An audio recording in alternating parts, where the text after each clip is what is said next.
Bismillahirrahmanirrahim. Alhamdulillahirabbil alamin wassalatu wassalamu ala asyrafil anbiya'i wal mursalin wa ala alihi wa sahbihi ajma'in. Subhanaka la ilma lana illa ma 'allamtana innaka antal alimul hakim. Rabbi shrah lana sudurana wa yassir lana umurana wahlul 'uqdatan min alsinatina yafqahu aqwalana wa la hawla wa la quwwata illa billahil aliyyil 'azim. ولا حول ولا قوة إلا بالله العلي العظيم ولا حول ولا قوة إلا بالله العلي العظيم. خير ما أحييكم به تحية الإسلام وتحية الإسلام السلام. السلام عليكم ورحمة الله وبركاته. إلى حضرة النبي المصطفى رسول الله صلى الله عليه وآله وصحبه وبارك وسلم، وإلى كافة الأنبياء والمرسلين، وإلى جميع المسلمين والمسلمات، وخصوصا إلى روح الإمام الغزالي رحمه الله، وإلى روح الإمام الحبيب عبد الله بن علوي الحداد رحمه الله، وإلى الشيخ عبد القادر بن عبد المطلب الإندونيسي رحمه الله، وإلى شيخنا tuan guru Haji Saleh bin Musa Al-Qaddahi rahimahullah, وإلى شيخنا Kiai Haji Abdul Rahim Jahri Al-Banjari Al-Makki hafizahullah. Syai'un lillahi lahumul Fatihah. A'udzu billahi minasyaitonir rajim. Alhamdulillahi rabbil alamin. Iyyaka na'budu wa iyyaka nasta'in. Ihdinas siratal mustaqim. Siratal ladzina an'amta 'alaihim ghairil maghdubi 'alaihim waladdallin. Alhamdulillah, dapat lagi kita sambung pengajian kitab Qalbun Salim. Nah, boleh 2 hari lagi kita akan masuk tahun baru. Diingatkan sama-sama supaya jangan lupa ya, waktu selepas asar ataupun sebelum masuk maghrib tahun akhir tahun, bacalah doa akhir tahun. Nabi tak suruh pun buat, tapi Nabi tak larang juga. Maksudnya Nabi tak suruh buat, tapi Nabi juga tak larang buat. Bermakna boleh buat. Kalaulah perbuatan itu haram, maksudnya berdosa. Nabi yang sangat sayang dengan umat mesti larang awal-awal. Tu nah, saya nak persiapkan lebih awal ni. Nanti takut-takut ada orang bagi mesej ke WhatsApp ke, jangan baca doa akhir tahun, Nabi tak buat. Itulah, maaf ya, orang yang ilmu sebegini ni kesian. Sebab banyak sangat yang Nabi tak buat, kita buat. Sama juga sahabat, banyak ada yang Nabi tak buat, sahabat buat. Yang ini saya tak nak panjang kat situ ya. Cuma poinnya ialah, kalau Nabi tak buat, bukan bermakna benda tu tak boleh buat. Cuma kalau Nabi tak buat, boleh kalau tak buat. Itu tolong difaham ni. Kalau Nabi tak buat, bukan bermakna benda tu tidak boleh buat, tapi boleh kalau tak buat. Itu banyak amalan yang Nabi tak buat, para sahabat buat. Contoh, saya bagi contoh ya. Setiap kali wuduk, Sayyidina Bilal akan solat. Nabi tak pernah ajar. Setiap kali berwuduk, Sayyidina Bilal akan berwuduk. Setiap kali berwuduk, Sayyidina Bilal akan berwuduk. Nabi tak pernah ajar. Sehingga Nabi dengar tapak kaki Bilal dalam syurga ketika Isra' dan Mi'raj. Nah, tak dengar sangat tak ada? Tak dengar.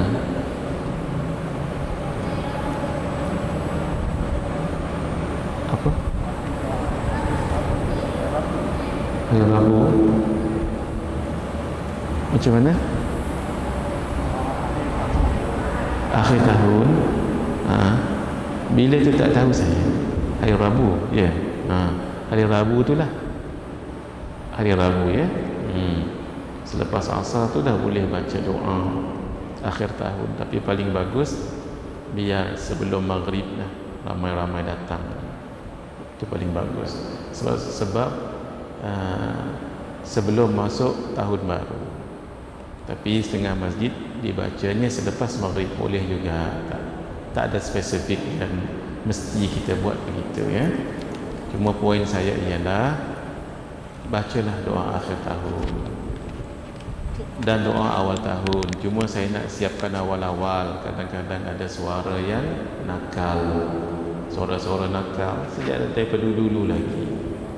Nabi mana ada buat benda ni, jangan buat. Tu yang saya sebut tadi, tu kesian tengok orang macam ni. Sebab takkanlah ulama-ulama itu tidak pandai, ya. Buat saja hadirin. Kalau saya nak cerita panjang hari ini. Kita nak baca tasawuf. Cuma kaedahnya pegang. Apa yang Nabi tak buat, tidak semestinya tak boleh buat.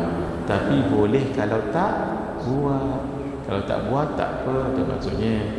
Sebab banyak perkara yang Nabi tak buat tapi para sahabat buat. Contoh, setiap kali wuduk Sayyidina Bilal akan berwuduk. Nabi tak pernah buat tu.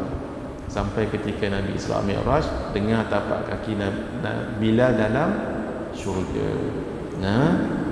Jadi bila dah turun ke bumi, kemudian beberapa setengah waktu Nabi panggil Bilal, "Ya Bilal, akhbirni bi arja amalin amiltahu fil Islam." Wahai Bilal, bagi tahu pada saya apa amalan besar yang kamu lakukan. Tak ada apa ya Rasulullah. Lalu kata Nabi, "Inni sami'tu dufana 'alaika fil jannah." Saya dengar tapak kaki kamu dalam syurga. Barulah Bilal bagi tahu. "Ma tawadda'tu," tidaklah saya berwuduk, "illa," melainkan sallaitu, aku akan solat dengan wuduk tadi itu semampu yang saya buat. Itu menunjukkan tak salah buat apa yang Nabi tak buat. Lagi satu, dalam Islam perkara itu haram apabila ada dalil yang mengatakan ia haram. Bukan Nabi tak buat benda tu haram, tidak. Ni berjumpa setiap hari Selasa ni pukul 8.45 sampai 10.15 setiap minggu ni. Ini ada Nabi buat macam ni tak ni? Tak ada. Bermakna boleh tak? Boleh, ya. Jadi kesimpulannya, apa yang Nabi tak buat tak semestinya haram, tak semestinya tak boleh buat, tapi boleh kalau tak buat, gitu, ya. Doa awal tahun, akhir tahun Nabi buat tak secara spesifik? Jawabnya tidak. Tapi apakah Nabi melarang? Tidak. Konsepnya ialah, kaedahnya, benda itu haram, berdosa. Nabi kan sayang pada umat. Awal-awal dah Nabi ingatkan, jangan buat. Faham konsepnya tu? Jangan keliru dengan Nabi tak buat maka kita jangan buat. Tak. Itu tak ada dalam kaedah agama tu. Siapa yang masih lagi bermain-main dengan benda tu, senyap sajalah. Kita tahu kat mana level dia. Maaf ni bukan nak membeza-bezakan ilmu, tidak. Kita tahu selagi orang tu bercakap jangan buat sebab Nabi tak buat, senyap saja cukup. Tutup fail. Kita tahu orang ni masih lagi, kalau ikut sekolahnya sekolah rendah. Maaf ya. Orang yang sudah mengaji agama tinggi tak ada dalam benda tu. Sebab tak ada dalam hukum. Yang dikatakan hukum itu haram terutama sekali, ya. Mesti ada tegahan daripada Nabi. Mesti ada balasan yang disebut dalam Quran, dalam hadis. Berdosa, neraka, mendapat kutukan. Baca awal tahun, akhir tahun tak ada pun dalam hadis mengatakan tak boleh, gitu, ya.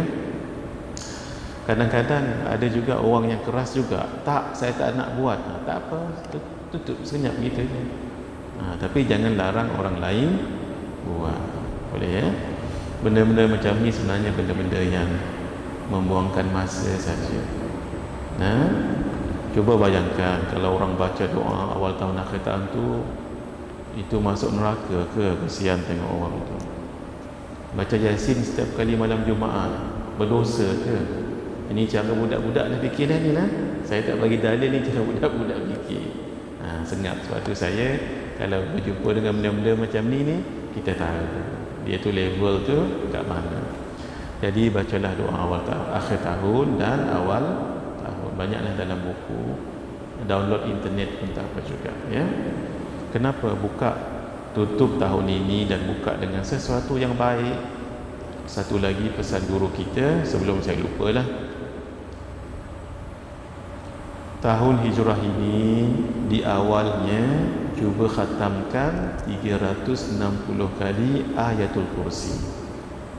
Kalau hari Rabu ni lah. Hari Rabu ni kan Selasa ke Rabu esok kan. Esok cuba khatamkan 360 kali ayatul kursi. Bila paling bagus khatamnya tu? Malam tu, setelah kita baca doa akhir tahun, awal tahun. Baca slow baca, jangan berebut. Tak semestinya khatam malam tu. Kalau tak khatam malam tu, sambung esok hari Khamisnya tu. Tak khatam juga, sambung hari Jumaat.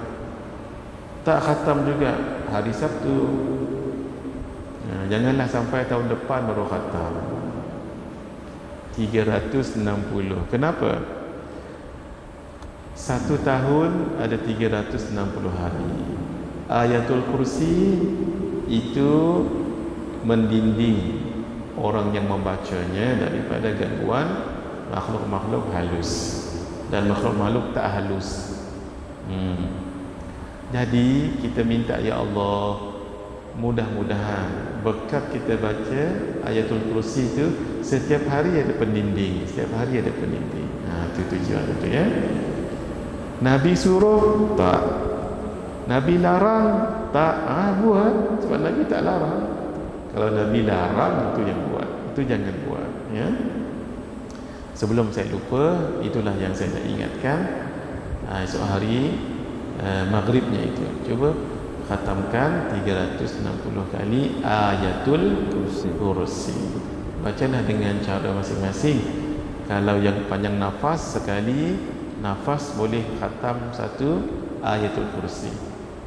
Kalau tidak, paling bagus baca 9 waqaf. 9 waqaf tu ada dalam buku amalan orang salih kita tu. Allahu la ilaha illa huwal hayyul qayyum la ta'khudhuhu sinatun wa la nawm lahu ma fis samawati wa ma fil ard man dhal ladzi yashfa'u 'indahu illa bi idzni ya'lamu ma bayna aydihim wa ma khalfahum wa la yuhituna bi shay'in min ilmihi illa bima syaa wasi'a kursiyyuhu as-samawati wal ard wa la ya'uduhu hifdhuhuma wa huwal 'aliyyul 'azim. 9 waqaf. Kalau bagus bacalah 9 waqaf. Tapi kalau bahasa nak cepat-cepat, sekali nafas saja. Tarik panjang-panjang, baca sendiri lah. Kalau saya dapat baca sendiri. Dan baca 9 waqaf tu dia ada hikmah dia. Nak melembut hati orang boleh, jadi pendinding boleh. Tidur kalau selalu terganggu tidur, sama ada mimpi tak elok ke, ataupun terkejut ke, ataupun ada gangguan, ada caranya ketika sampai wala ya'uduhu, itu jangan ditarik nafas, baca 3 kali wala ya'uduhu wala ya'uduhu wala ya'uduhu. 3 tu barulah wa huwal aliyyul azim. Itu petua untuk supaya tidur tak terganggu. Kan kadang-kadang tidur mimpi tak elok ataupun terkejut. Kaedahnya baca sama juga, tapi sampai pada ayat wala ya'uduhu, jangan tarik nafas. Baca 3 kali dengan tak tarik nafas. ولا يؤوده ولا يؤوده ولا يؤوده حفظهما وهو العلي العظيم. Habis baru ulang balik. Ulang balik ayatul kursi, buat macam tadi juga. 2 ulang balik. 3 kali buat. Saya tunjuk ya. Allahu la ilaha illa huwal hayyul qayyum la ta'khudhuhu sinatun wa la nawm lahu ma fis samawati wa ma fil ardi man dhal ladzi yashfa'u 'indahu. Ini baca orang mengantuk ni sebab laju. Man dhal ladzi yashfa'u 'indahu illa bi idnihi ya'lamu ma bayna aydihim wa ma khalfahum wa la yuhituna bi shay'in min ilmihi illa bima sha'a wasi'a kursiyyuhu as-samawati wal ard wa la ya'uduhu wa la ya'uduhu wa la ya'uduhu hifdhuhuma wa huwal 'aliyyul 'azim. 1. Buat lagi yang kedua. Allahu la ilaha illa huwal hayyul qayyum la ta'khudhuhu sinatun wa la nawm lahu ma fis samawati wa ma fil ardi man dhal ladzi yashfa'u 'indahu illa bi idnihi. Ini nak tidur sangat, mata mengantuk. Ya'lamu ma baina aydihim wa ma khalfahum la yuhituna bi syai'in min 'ilmihi illa bima syaa wasi'a kursiyyuhu as-samawati wal ard wa la ya'uduhu wa la ya'uduhu wa la ya'uduhu hifdhuhuma wa huwa al-'aliyyul 'azim. 2, 3. Buat 3 macam tu. Ya, ini untuk orang yang terganggu selalu waktu tidur. Siang baik, malam baik. Untuk orang yang kena histeria ataupun orang yang menyigau malam, budak-budak menangis, pegang kepala dia, kepala budak tu pegang, baca 9 waqaf macam tadi tu. Tapi ketika sampai wala ya'uduhu hifdhuhuma, tapi ni sampai hifdhuhuma ya, baca bilangan ganjil. Saya tunjuk ya. Allahu la ilaha, ini budak, ni budak menangis, pegang, ataupun orang histeria, pegang pada dia. Allahu la ilaha illa huwal hayyul qayyum la ta'khudhuhu sinatun wa la nawm lahu ma fis samawati wa ma fil ard man dhal ladzi yashfa'u 'indahu illa bi idhnihi ya'lamu ma bayna aydihim wa ma khalfahum wa la yuhituna bi shay'in min 'ilmihi illa bima syaa wasi'a kursiyyuhu as-samawati wal ard. Ini diulang bilangan ganjil 3, 5, 7, 9 boleh. Wala ya'uduhu hifdhuhuma wala ya'uduhu hifdhuhuma wala ya'uduhu hifdhuhuma. Katalah saya baca 5 ya. Wala ya'uduhu hifdhuhuma wala ya'uduhu hifdhuhuma wa huwal 'aliyyul 'azim. Ulang balik. Ulang balik sampai budak tu tenteram. Dia banyak khasiat ayatul kursi ni. Satu lagi khasiatnya untuk melembut hati orang. Yang ni tak boleh bagi tahu sekarang. Takut nanti tuan-tuan buat dengan saya, lembut hati saya. Ini untuk orang yang keras hati, anak-anak degil. Maaf, kadang-kadang bukan anak-anak yang degil, bapa anak yang degil. Maaf ya. Kadang-kadang mak anak yang degil. Kita dah tunjuk dah dulu kan. Di sini dah tunjuk kan. Jadi tak perlu tunjuk lagi lah, dah tunjuk dah. Siapa yang ingin nak kepastian cara membacanya, nanti boleh jumpa. Tapi bukan hari ini, lepas kuliah ni saya ada urusan lain. Jadi bila-bila nanti.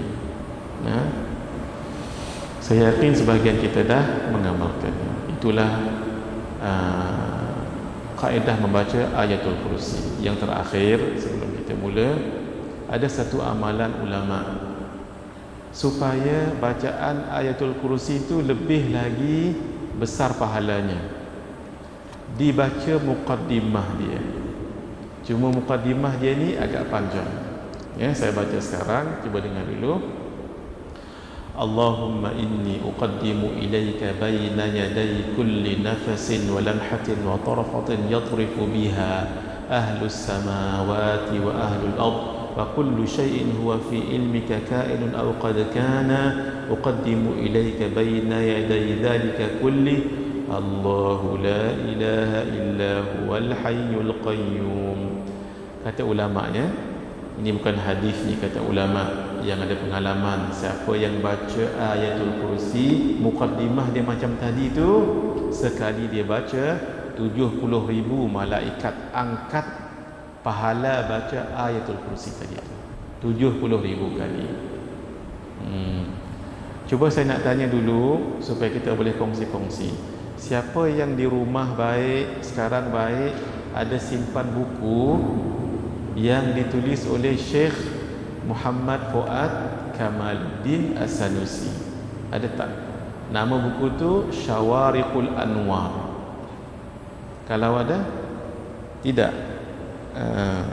Sebab beliau menterjemahkan buku amalan Sayyid Muhammad bin Alawi bin Abbas Al-Maliki. Yang itu. Yang saya baca tadi tu ada dalam buku tu. Saya kat rumah tak bawa pula hari ini.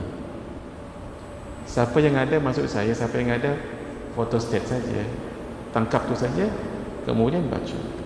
Dan itu bukan digunakan untuk ayatul kursi saja, tak, untuk mendabelkan, untuk membanyak amalan. Contohnya Fatihah, contohnya dalam keadaan biasalah, dalam keadaan wirid jangan baca, dalam keadaan yang santai-santai, Allahumma inni uqaddimu ilaika baina yaday kulli nafasin wa lamhatin wa tarfan yatarju biha ahlus samawati wa ahlul ardi wa kullu shay'in wa fi ilmika kainun aw qad kana uqaddimu ilaika baina yaday dhalika kulli bismillahirrahmanirrahim alhamdulillahi rabbil alamin sampai habis. Pahalanya lebih banyak. Boleh? Rasanya ada dulu kat sini, saya tak ingat siapa yang biasanya orang Negeri Sembilan. Dia selalu bertariqat, dia ada tariqat Ahmadiyah, Idrisiyah. Sebelum baca la ilaha illallah Muhammadur Rasulullah fi kulli lamhatin wa nafasin adada ma wasi'ahu ilmullah. Sebelum baca tu dibaca yang tadi tu. Ada di sini, boleh saya tahu? Tolong angkat tangan kalau ada. Tak ada. Ni kali pertama ke saya sebut kat sini? Sudah sebut dulu kan? Sudah kan? Siapa orang Negeri Sembilan sini? Oh, Negeri. Tak ada juga. Oh, Masya Allah, hebat betul orang kat sini, tak ada orang negeri. Beginilah saya tulis, saya bagi dengan Umi, Muqaddimah tadi tu saya tulis, saya bagi dengan Umi, siap dengan terjemahan nanti kongsikan kepada semua manusia dalam dunia ni. Sebelum baca ayatul kursi, baca itu dulu. Bismillahirrahmanirrahim. Baik, kita sambung pengajian. Muka surat berapa, Syekh? 21 ya? 21. Bismillahirrahmanirrahim. Muka surat 21. Baik. Hari ini kita baca agak laju ya. Bismillahirrahmanirrahim. Kitab yang pertama menjaga 7 anggota zahir. Zahir tu yang nampak. Fasal yang pertama, fasal maksudnya apa? Faslun, yang membezakan. Kalau kita sekolah Arab dulu, sekolah agama, faslun, ni kelas pertama, faslun bilik kelas kedua, faslun kelas ketiga, sebab dia membezakan orang yang duduk dekat sini dengan sini. Kan dulu sekolah menengah rendah dulu, menengah sekalipun, ini tingkatan 1 Al-Ghazali, tingkatan 1 Imam Hanafi, tingkatan 1 Imam, kelas sebelahnya 1 Maliki, 1 Syafi'i, 1 Hambali. Setiap kelas tu dalam bahasa Arab disebut faslun. Sama fasal ni, faslun. Kenapa? Sebab ia membezakan. Dia membezakan. Orang yang kelas 1 Imam Ghazali tak sama dengan 1 Imam Hanafi. Dia jadi faslun. Jadi nak bagi tahunya, fasal pertama ni cerita bab lain, fasal kedua cerita bab telinga pula. Ini kan cerita bab mata ni. Sekarang boleh ya. Itu maksudnya faslun. Baik. mata. Mari kita, Syekh kita tolong baca ya. Bismillahirrahmanirrahim. Kebaikan mata yang berkaitan dengan dunia dan akhirat. Tak ada bunyi. Oh tu. Tak disambung. Sambung dulu.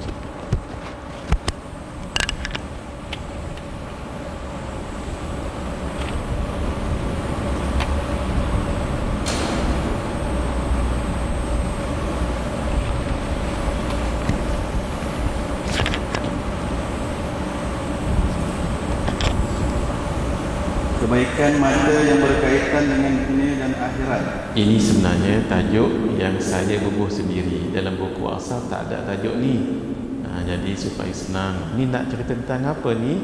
Oh, kebaikan mata yang berkaitan dengan dunia dan akhirat. Itu yang saya letak tajuk tu. Saya yang bubuh sendiri. Itu yang saya letak bawah tu. Ketahuilah, Allah Subhanahu Wa Taala telah menjadikan mata untuk beberapa kebaikan dunia dan akhirat. Di sini kita tahu, oh rupanya Allah yang jadikan mata. Maksudnya Allah yang bagi kita mata. Syukur, alhamdulillah. Bukan datang daripada kita sendiri. Karena itu syukuri ia. Yang kedua, ada orang yang Allah tak bagi mata. Maaf ya. Jadi apa orang tu? Jadi buta. 2, 3. Ada orang yang Allah bagi mata, maaf ya, tapi matanya rabun. Rabun teruk lah, rabun teruk betul-betul. Kita pun reflect diri kita, alhamdulillah, syukur mata saya tak buta, syukur mata saya tak syukur saya melihat, syukur mata saya terang. Tadi kan kabur tadi tu. Alhamdulillah. Dan timbul, ya Allah, timbul dia punya kesyukuran tu. Tu yang saya sebut dulu cerita kat sini tu. Ada seorang mengeluh dengan Tok Guru.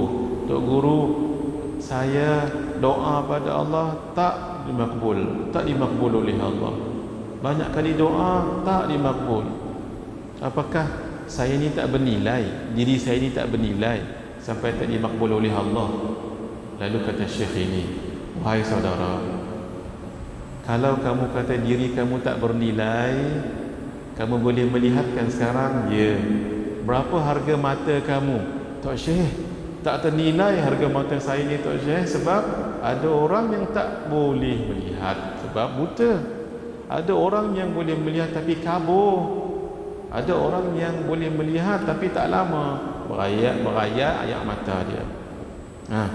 Syukur kamu boleh berjalankan, ya, berapa harga kaki kamu tu? Ya Syekh, tak ternilai. 6, sebab ada orang yang, maaf ya, tak ada kaki. Saya pernah jumpa budak muda, dua kaki tak ada di Taman Tun. Budak muda lagi bercakap macam biasa, Allahu Akbar, 2 kaki tak ada. Dia duduk dekat satu tempat yang ada roda kecil. Kita kan ada kaki ni, kemudian kaki kita boleh berjalan, maaf ya, ada orang lain tak boleh berjalan. Jadi dia pun terfikir, betul juga ya Syekh. Last Syekh tu bagi tahu, sekarang sudah semuanya mahal bagi kamu. Yang paling mahal apa? Nyawa kamu tu. Kamu datang ke sini hidup bermana? Orang lain dah meninggal. Kita baca dulu Fatihah untuk guru saya ya, iaitu Syekh Muhammad Husni Ginting. Beliau umur muda lagi, kalau tak silap saya 30-an, yang meninggal hari Jumaat lepas. Masya Allah. Itulah ya, Allah panggil dia cepat. Allah sayang dia, panggil dia cepat. Mari kita sama-sama tawajuh. Tolong selitkan nama ni ketika baca ni, tolong selitkan nama ni Syekh Muhammad Husni Ginting.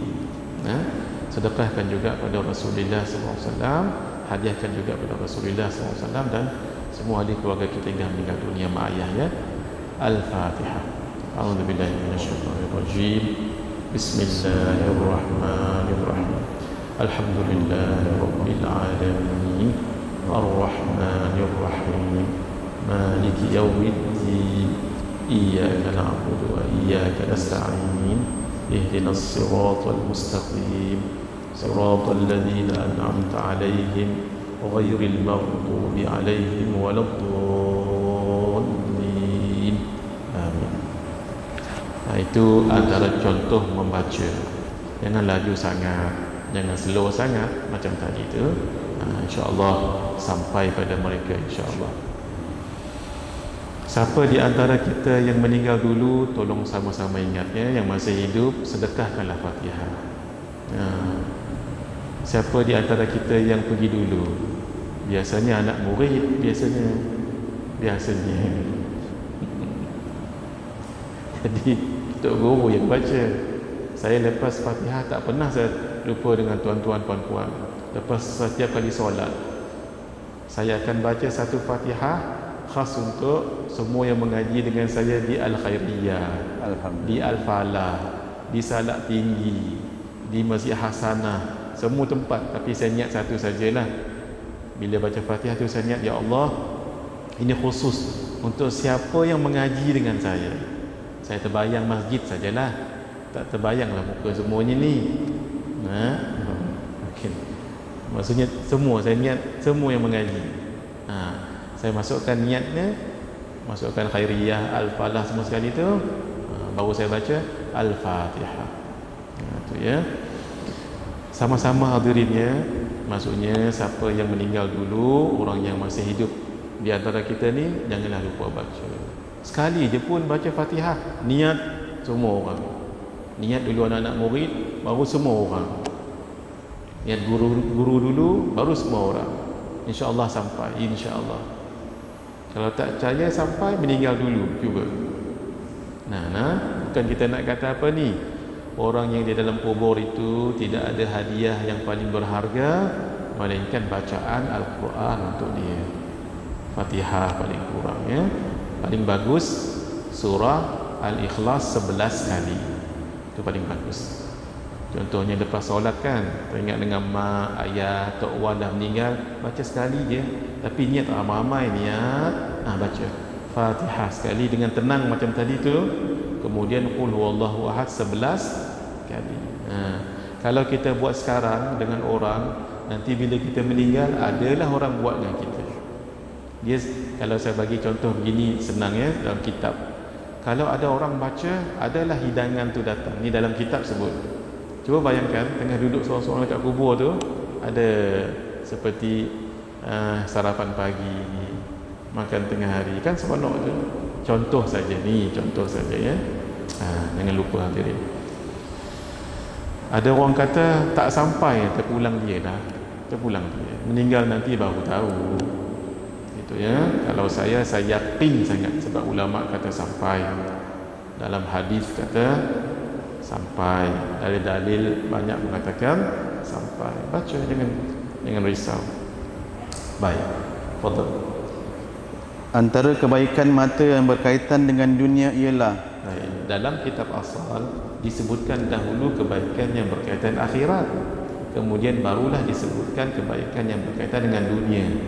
Saya sebaliknya mendahulukan kebaikan yang berkaitan dengan dunia dulu, kemudian baru akhirat. Begitulah yang saya lakukan untuk beberapa anggota badan yang lain. Tujuannya hanyalah supaya perbincangannya lebih dekat dan lebih mudah, serta lebih tersusun dengan dahulunya kehidupan di dunia sebelum akhirat. Itu tujuan saya. Saya ubah sedikit.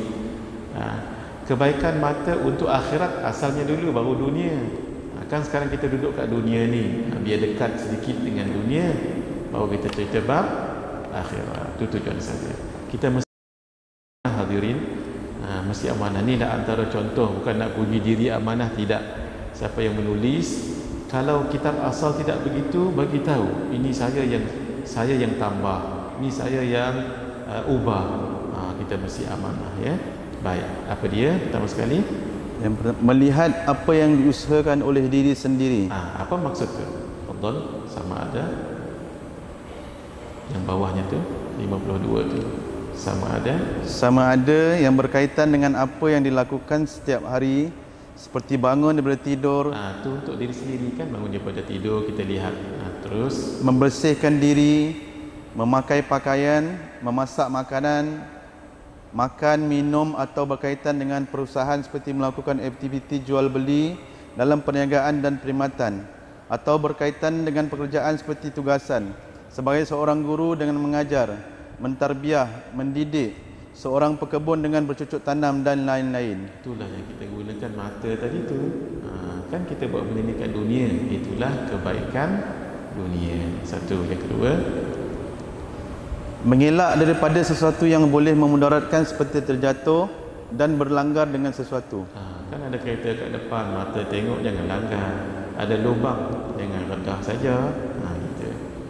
Itu kebaikan dunia. Sekarang kita cerita kebaikan akhirat. Antara kebaikan yang berkaitan dengan akhirat pula ialah: yang pertama, melihat langit, matahari, bulan, bintang dan lain-lain supaya kamu menjadikan semua ciptaan ini sebagai dalil atau bukti tentang kewujudan Allah Subhanahu Wa Taala, keesaannya, wahdaniyah dan kekuasaannya, qudrah. Baik, bila kita tengok semua benda ni, matahari, langit, bintang ni, siapa yang menjadikan ni? Mestilah ada yang menjadikan Allah. Satu, Tuhan. Dia mesti esa. Kalau ada dua Tuhan, Tuhan ni nak jadikan langit, Tuhan ni nak jadikan bumi, habislah dunia ni, bertengkar dua-duanya. Tuhan ni nak jadikan tuan-tuan lelaki, Tuhan B kata perempuan, akhirnya atas lelaki bawah perempuan. Kan jadi pelik, dunia ini tidak akan berjalan dengan seperti seadanya sekarang, dan menunjukkan kekuasaan Allah. Ini kalau mengaji tauhid ni. Kalau mengaji tauhid, dengan satu sifat sahaja Allah menjadikan, mematikan, memberi, mengurniakan, menghalang, mengontrol, hanya dengan satu sifat. Apa nama sifat tu?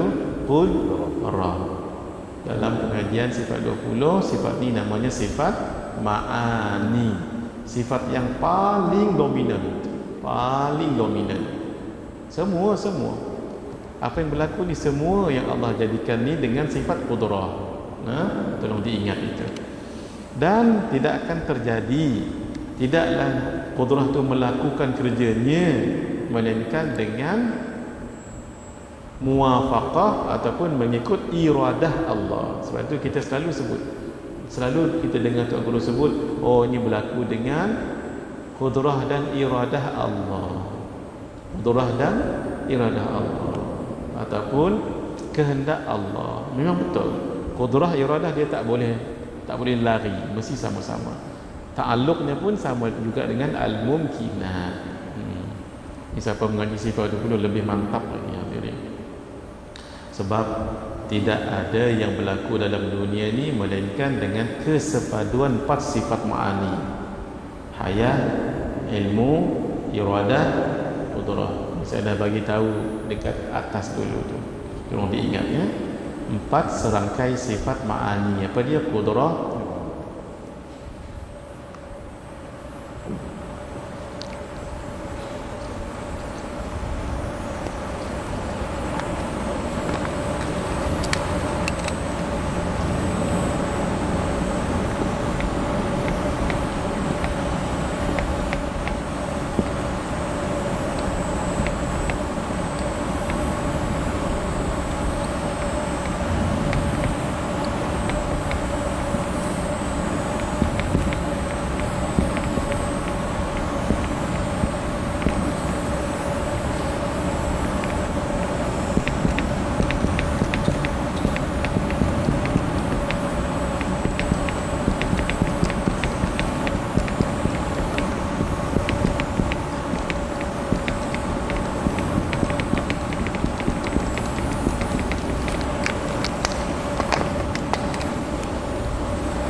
Yang ini tolong diingat.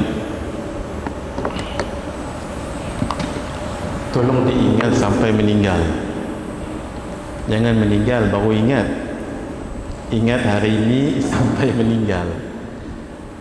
Apapun yang berlaku dalam dunia ini, ingat 4 sifat ini. Apapun yang berlaku, orang itu hidup, mati, orang itu berjaya, tidak, sesuatu itu jatuh, sesuatu itu berlaku, hujan turun, angin, pokok, orang itu berjalan, saya mengajar, tuan-tuan menulis, semuanya hafal yang ini. Hafal.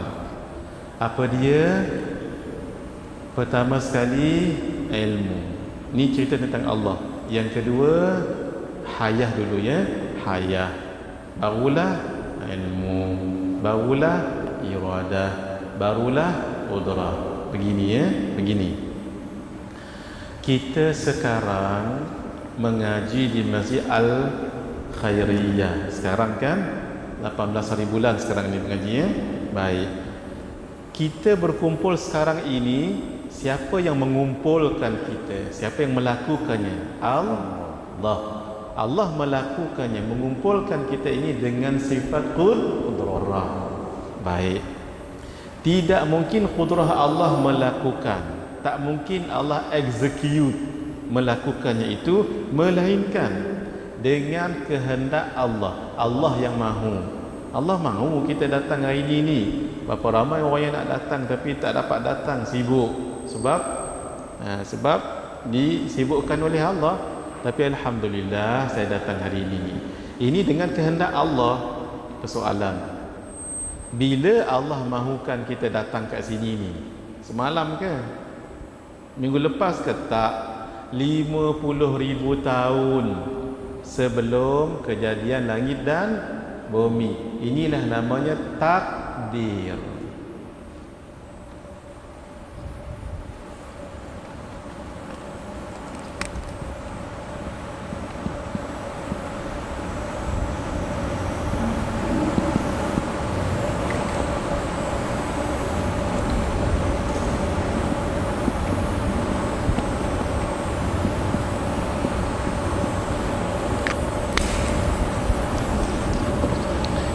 Inilah yang namanya takdir. Guna bahasa Melayu senang. Allah dah takdirkan.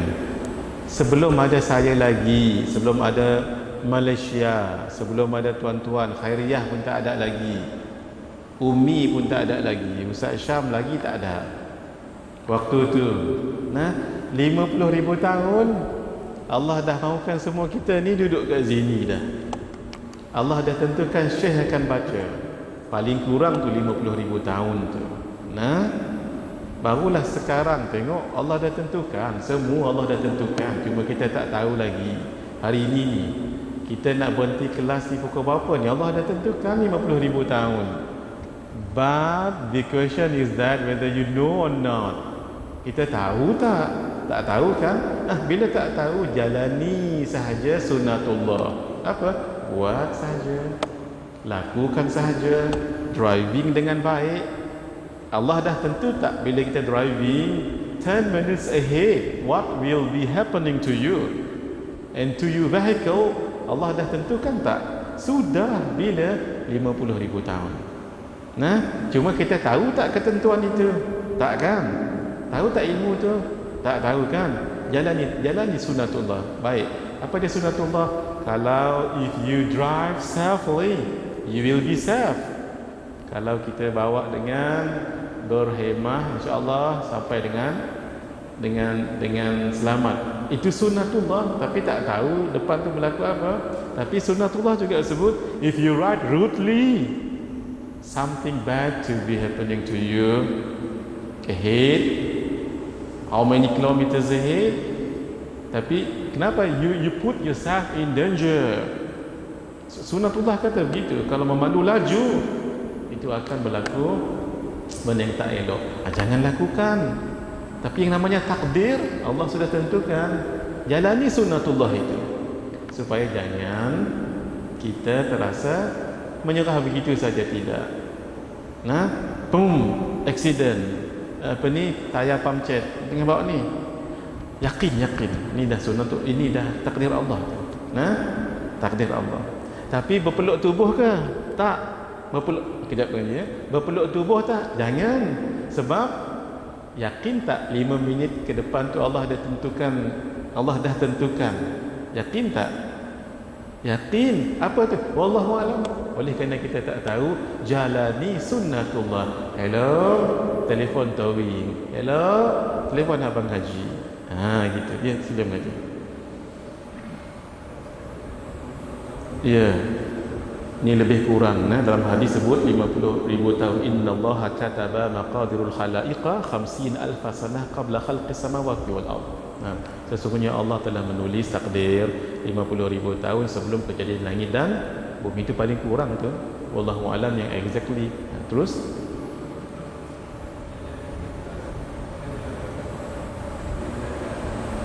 sebelum kejadian langit dan bumi. Sebelum kejadian langit dan bumi. Kita sebenarnya dah ada waktu tu kita, tapi dalam bentuk roh Bang Haji. Maksudnya 50,000 tahun itu sebelum kejadian langit dan bumi. Dan mungkin sebelum tu lagi, itu untuk langit dan bumi. Kita mana dulu? Nabi Adam dulu kah ataupun langit bumi dulu? Langit bumi. Langit dan bumi dengan malaikat mana dulu? cerita ni kan apa ni, panjang. Panjang. Yang penting macam cerita telur dengan ayam lah. Tak biar. Telur dengan ayam mana lemai dulu? Boleh terima lah dua-dua, tak apa-apa, boleh terima. Takut nanti telur kata hai ayam, hang mai daripada aku pasal saya dulu baru hang mai. Kata telur. Tapi kata ayam, hang tak akan ada kalau saya tak ada. Ayam dengan telur. Tapi tak apalah tu. Yang penting 50,000 tahun ni, Masya Allah, tempoh yang panjang. Saya nak bagi tahu tu je, ilmu Allah. Allah sudah takdirkan. Tapi persoalannya, kita menyerah pada takdir tak? Jangan.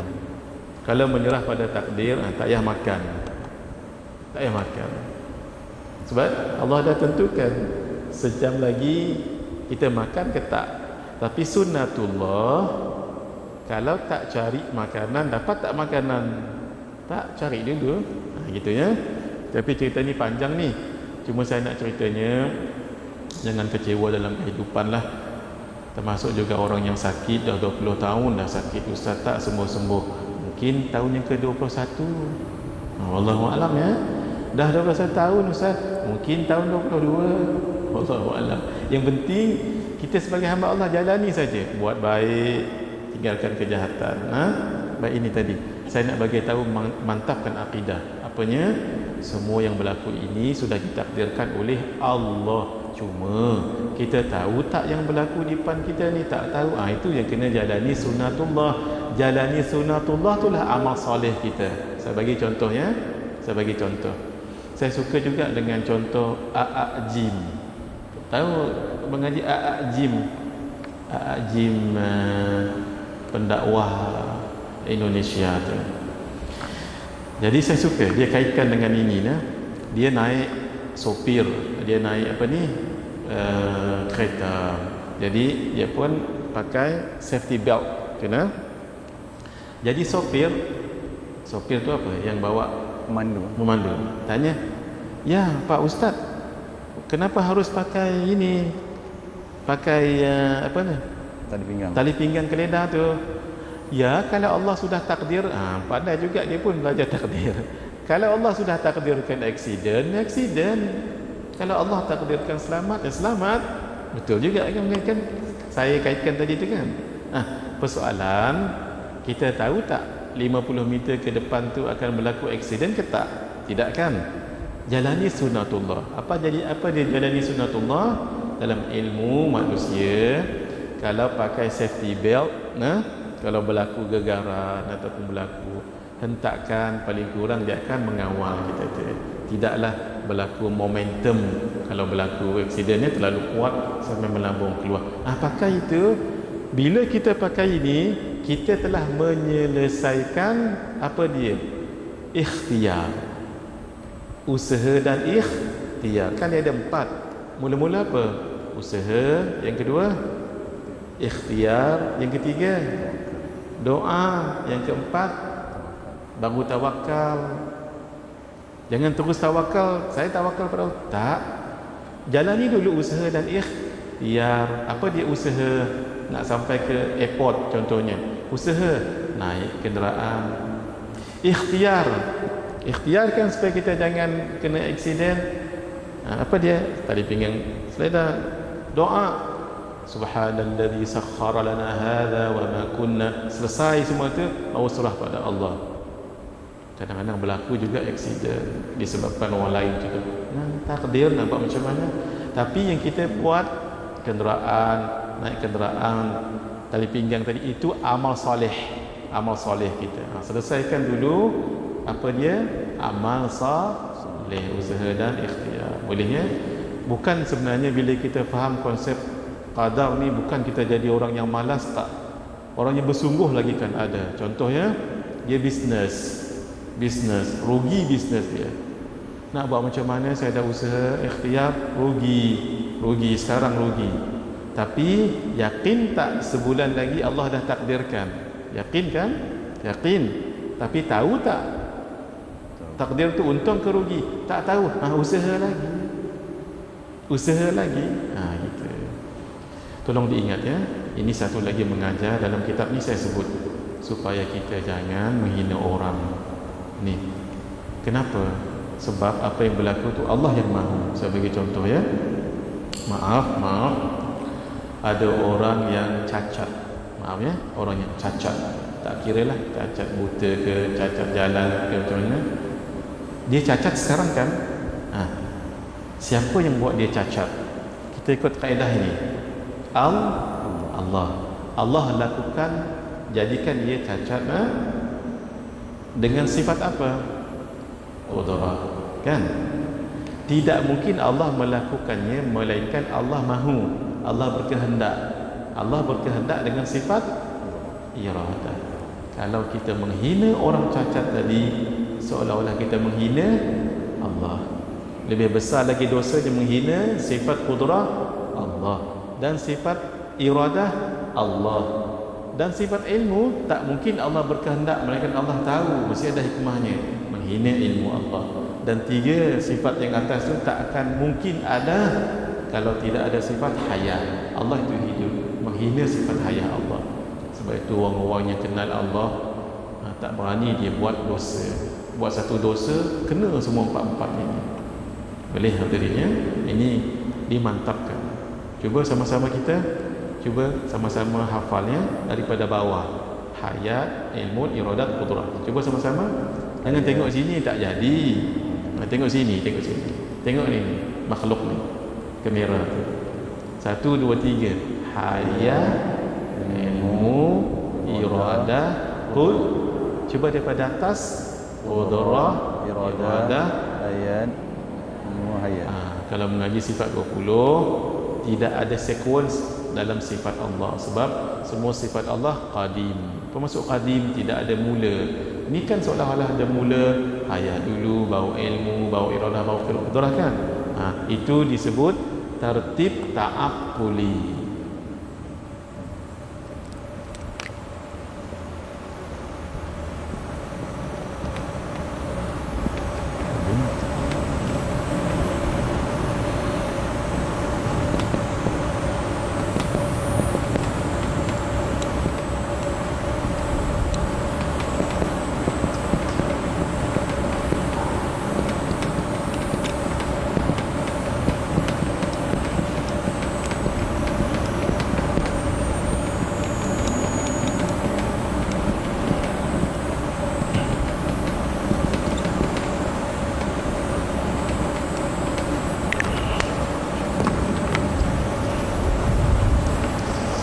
Kita masuk bab akidah sedikit ya. Kita masuk bab akidah sedikit. Minggu lepas ada seorang penceramah terkenal di Malaysia. Makan tengah hari sekali dengan kami, dia tanya dengan saya, "Ustaz, apa kaitan akidah dengan tasawuf? Sebab ustaz ni bagus sangat, dia selalu bawa majlis zikir." Masya Allah. Saya bagi tahu ni, antara yang saya bagi tahu ni, belajar akidah, mantapkan, barulah kemah tasawuf. Kalau akidah tidak kemah, takut nanti tasawufnya tidak berpanduan, tidak terpandu. Ini gini, atas ke bawah, bawah ke atas, tu namanya tertib ta'aqquli. Dari segi reasonnya, ayah dulu, barulah ilmu, barulah iradah, barulah qudrah. Inilah nanti akan membawa orang itu kepada konsep tasawuf namanya syuhud. Syuhud, dia memandang tu semua Allah, Allah, Allah, Allah, Allah. Dah yang ini tidak akan jatuh satu helai daun melainkan 4 sifat ini. Tidak akan bergerak, tidak akan ini, sehingga dia tengoknya angin, Allah, Allah, Allah, Allah. Hatta orang menumbuknya, pap, dilihatnya Allah. Bukan orang tu Allah, tidak, dilihatnya 4 ni terbayang, pap. Tak akan mungkin dia gini. Begitu. Itu namanya syuhud. Syuhud ni menyaksikan. Panjang lagi lah. Ada syuhud zat, ada syuhud af'al, ada syuhud asma' dengan sifat. Itu pengajian sifat, pengajian tauhid. Apa ni? Tauhid tasawuf namanya. Tapi nak kena faham ini dulu baru boleh faham konsep musyahadah tu. Ini konsep musyahadah, syuhud. Fadal. Maafnya jauh juga kita pergi. Teruskan. Fadal. Yang kedua, melihat Al-Quran. Lihat Al-Quran dapat pahala. Lihat Quran dapat pahala. Tolong diingat, kata ulama, ada 4 perkara kalau kita lihat dapat pahala. 1, Quran yang dah sebut tadi kan. Yang kedua, muka mak. Muka mak. Yang ketiga, langit. Yang keempat, Kaabah. Boleh ditulis tadi tu? Ada 4 perkara kalau kita lihat dapatlah pahala. 1, Al-Quran. Yang kedua, muka mak. Muka mak kita tu. Sudah.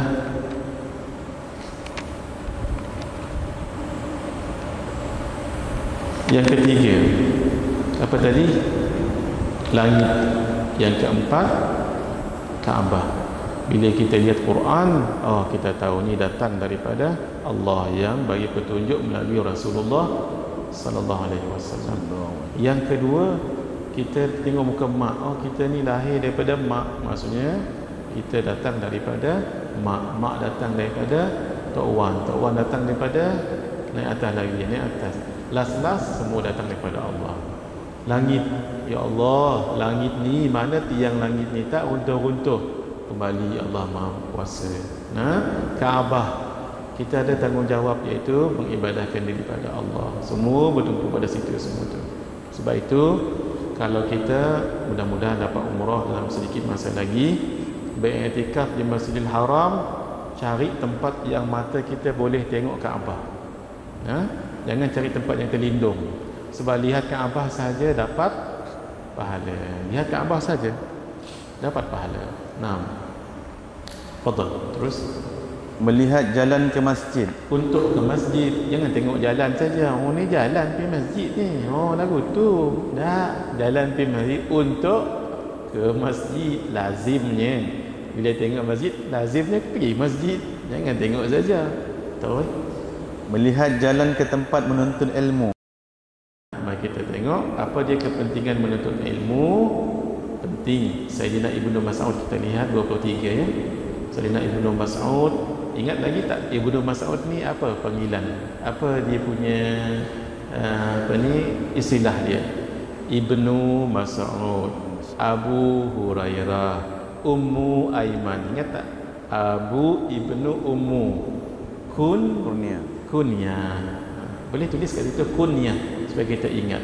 Nama asal beliau Abdullah bin Mas'ud. Orang Arab pendek saja, Ibnu Mas'ud, Abu Hurairah, Ummu Aiman. Tu namanya kunyah. Kalau gelaran contohnya As-Siddiq, tu nama apa tu? Laqab. Laqab, L-A-Q-A-B, laqab. Antara sahabat yang kecil, inilah dia Abdullah bin Mas'ud. Sahabat lain besar-besar. Sayyidina Umar 3 kali orang biasa, beliau tiga, maksudnya orang besar tu kan. Sayyidina Umar 3 kali besar. Tapi Ibnu Mas'ud kecil. Kata orang lah, wallahu a'lam, nak tahu orang tu besar ataupun kecil, cuba tengok betis dia. Kalau betisnya kecil, aluilah orang tu. Kalau betisnya besar, boleh tahan orang itu.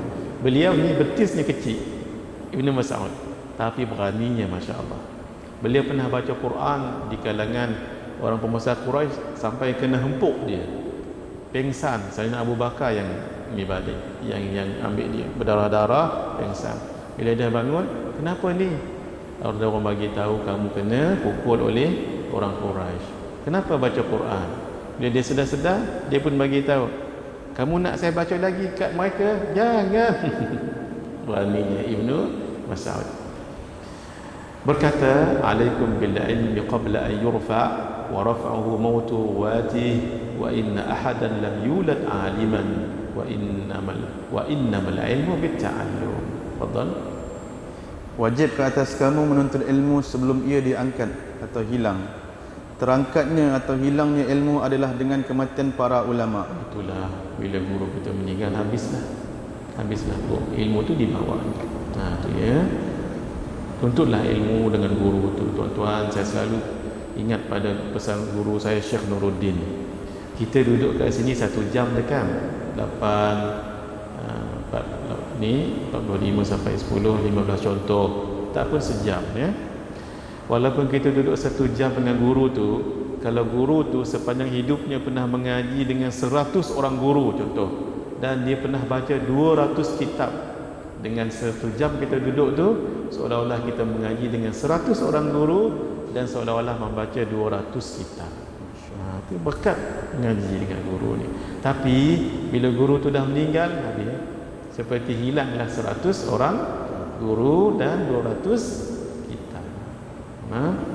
Semalam jumpa dengan suami pada anak murid saya, kuliah maghrib semalam, bawa anak 2 orang untuk ditahnik. Bila nak balik, suami dia bagi tahu, Ustaz, saya dengar kematian guru kita, guru saya lah, Syekh Husni Ginting. Saya kata, ya benar. Dia kata dia baru tengok Facebook dia, Facebook almarhum. Hari ni contohnya dia tengok pengajiannya di masjid ni, masjid ni. Esok pagi meninggal pukul 3 pagi. Bayangkan tuan, mudah-mudahan kematian yang baik ya. Dah merencanakan untuk buat program di satu tempat. Baru malam tu dia tengok ni tadi suami pada pelajar saya tadi tu, malam tengok pukul 3 pagi meninggal. Itulah hadirinnya. Jadi, dan dia bagi tahu, Ustaz, saya sempat ijazah daripada beliau 1 amalan. Saya kata, apa tu? Boleh saya dengar? Boleh kita kongsi sama-sama? Dia kata, dia diajar oleh Syekh ini almarhum, bila lepas solat, Assalamualaikum warahmatullahi, Assalamualaikum warahmatullahi, usap muka ni, Allahumma dhahab anil hamma wal hazan. Diijazahkan itu. Itu sebenarnya satu riwayat tapi dhaif, itu datang daripada Nabi juga tu, walaupun riwayat itu dhaif. Orang yang selalu sedih, murung, baca tu, Allahumma dhahab anil hamma wal hazan. Ya Allah, jauhkan aku daripada kemurungan dan kesedihan. Itu rahsianya tu. Sebab tangan kita ni kan pegang Quran, pegang kitab, salam dengan orang saleh dalam solat. Allah kan tangan ni, semua dapat barakah ni. Biar barakah tu pergi kat muka. Itu antara rahsia dia tu ya. Saya kata bagus sekali. Dia pun kata dia dah amalkan. Sebenarnya tu hadis Nabi juga tu sebenarnya. Kalau boleh lepas solat, tambah sikit lagi. Wa qulil hamdulillahilladzi lam yattakhidh ولدا ولم يكن له شريك في الملك ولم يكن له ولي من الذل وكبره تكبيرا. Kata ulama, ini khusus supaya jangan terbakar, insya-Allah. Rumah kalau baca tu tak terbakar. Kereta tadi kan sebelum kita nak lock, sebelum nak keluar tu, baca dulu dalam kereta tu, wa qulil hamdulillahilladzi lam yattakhidh waladan wa lam yakul lahu syarikun fil mulk wa lam yakul lahu waliyyun minadh-dhulli wa kabbirhu takbira. Baru kita keluar, kemudian cek, tutup ini, cek, lock, baru pegang. Summun bukmun yunfahum la yarji'un. Lagi la tak bunyi sambung pun. Apa dia jual? La saya dah dengar bunyi tu. Kuat sikit Kak Ajah, Mak Ajah. Apa dia saya pun tak dengar. Betul lah tu, betul tu. La tataharaku dzarratun illa biiznillah. Rasanya 13 kali dah tulis ni pengaji. InsyaAllah kereta kita tak terbakar dan tak dicuri orang. Yang bacaan kedua tu kata guru saya, InsyaAllah apa-apa barang pun tak dicuri orang. Contohnya kan, ni kamera ni, kita letak kat sini, Kak Ajah nak pergi mungkin bilik air ke ataupun jumpa orang, tahan dulu Kak Ajah, pegang tu. Summun bukmun yunfahum la yarji'un la tataharraku dzarratun illa biiznillah. Di rumah pun baca juga, sebelum tidur pegang pintu depan dengan pintu dapur. La tataharraku dzarratun, baca summun bukmun dulu. Summun bukmun yunfahum la yarji'un la tataharraku dzarratun illa biiznillah. Boleh? Nak saya tulis ke dah hafal? Tulis. Ini ke-14 kali.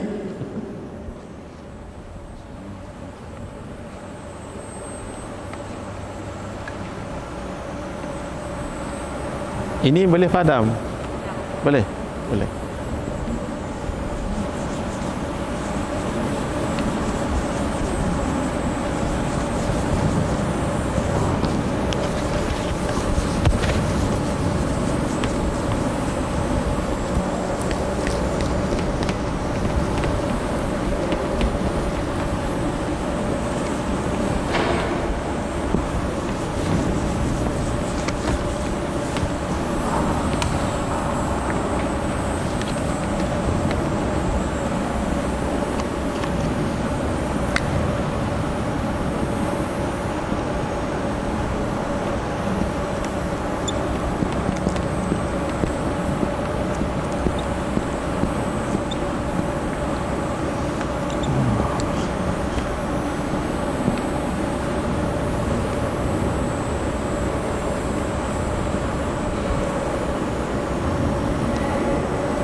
Sama-sama ikut saya dahulu.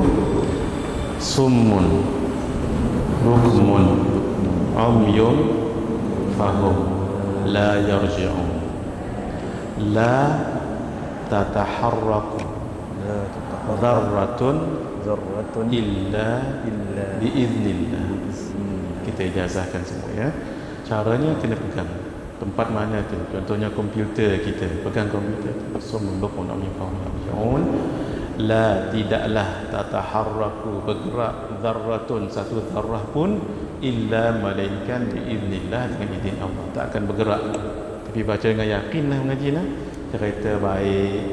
Rumah kita tu kena baca sebelum tidur terutama sekali. Nah, kalau tak pun bila kita nak keluar, tapi macam sebelum tidur tu kan, pintu depan dengan pintu dapur pun dah cukup dah. Kalau nak lagi bagus, pintu bilik tidur kita tu, sebelum tidur kan pintu bilik tidur tu, baca kat situ. Ini untuk keselamatan. Ini tak kira waktu, siang malam tak kira waktu, bila-bila sahaja. Macam kereta kan mengaji, baca dulu tadi tu, wa qulil hamdulillahilladzi lam yattakhidh waladan, barulah baca summum bukmun umyun la tataharraku tu ketika pegang gitu. Baik, silakan Syekh. Bismillah. Sesungguhnya seorang tidak dilahirkan dalam keadaan berilmu, dan sesungguhnya ilmu itu diperolehi dengan belajar. Kena belajar lah. Kalau ustaz anaknya tak semestinya jadi ustaz gitu ya. Sayyidina Abu Darda mengatakan, la an ata'allama mas'alatan ahabbu ilayya min qiyami lailatin. Untuk aku belajar suatu masalah agama, lebih aku sukai daripada mengerjakan solat semalaman. Kadang-kadang dia solat dia tak tahu, dia terbatal kerana dia tak ada ilmu. Kadang-kadang dia baca Fatihah pun salah sebab tak ada ilmu. Sebab tu ilmu tu penting. Abul Aswad Ad-Du'ali, beliaulah yang memberikan baris Al-Quran, titik Al-Quran, besar pahala beliau, mengatakan, laisa syai'un a'azzu minal ilmi, al-muluku hukamun 'alan nas wal ulama'u hukamun 'alal muluk. Tidak ada yang lebih mulia daripada ilmu. Raja-raja adalah penguasa manusia, namun para ulama adalah penguasa raja-raja. Kalau ada orang tak berani, kalau ulama kata tak buat ini, kena ini dulu, kena itu dulu. Baca doa majlis pun ulama juga, nasihat pun ulama juga. Imam Syafi'i mengatakan, talabul ilmi afdalu minan nafilah. Menuntut ilmu lebih utama daripada ibadah sunnah. Baik, sekarang mari kita lihat nasihat Imam Al-Haddad. Silakan yang sebelah itu. Nasihat Imam Al-Haddad tentang mata. Al-Imam Habib Abdullah bin Alawi Al-Haddad.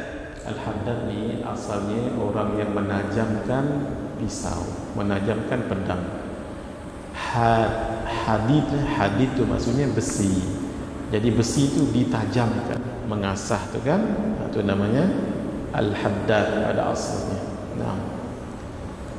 Mata adalah satu nikmat besar daripada Allah Subhanahu taala yang dikurniakan untuk hamba-Nya.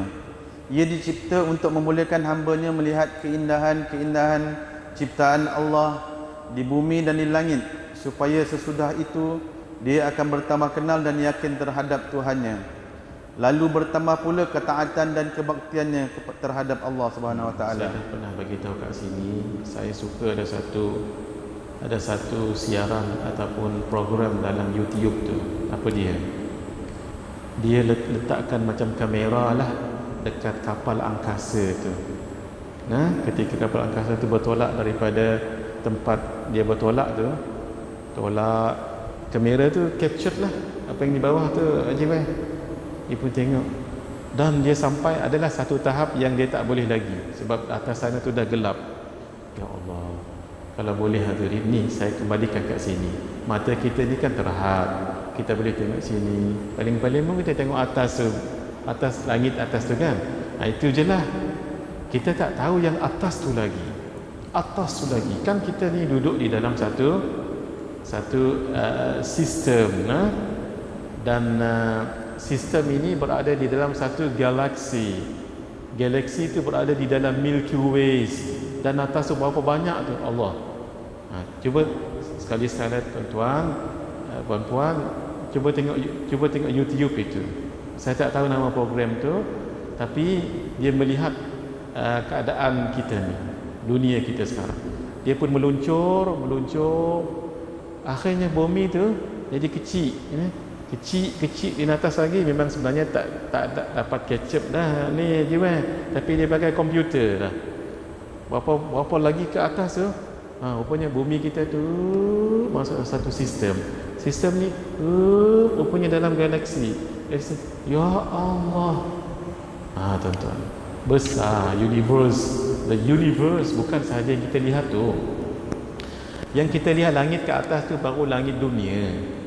Yang dalam Al-Quran surah Al-Mulk, jangan tinggal setiap malamnya, 7 lapis tu bukan yang atas tu. Yang atas kita ni mengaji itu baru langit dunia. Atas langit ni ada lagi 7 langit. Atas langit kita ni, kita pun tak tahu had mana atas langit yang atas ni. Atasnya lagi ada 7 langit. 1, 2, 3, 4, 5, 6, 7 ya? Langit yang pertama ni, nak pergi langit yang kedua, maksudnya langit yang di atas ya, bukan atas ni, atas lagi ada 7 tu. Langit pertama nak pergi langit yang kedua, jauhnya 500 tahun perjalanan. Ni riwayat hadis ni, 500 tahun perjalanan.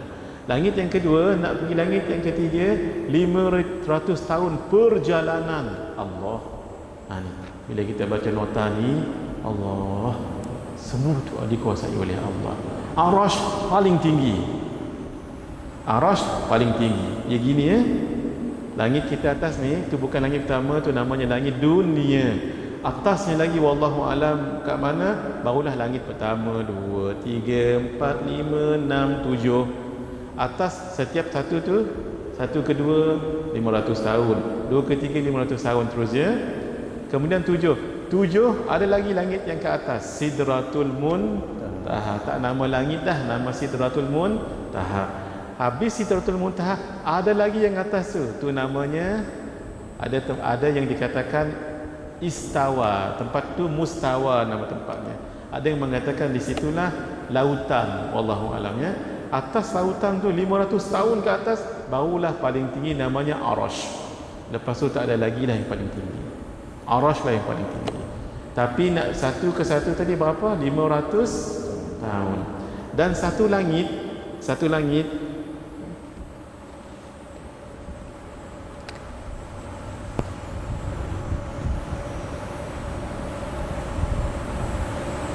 ini ya,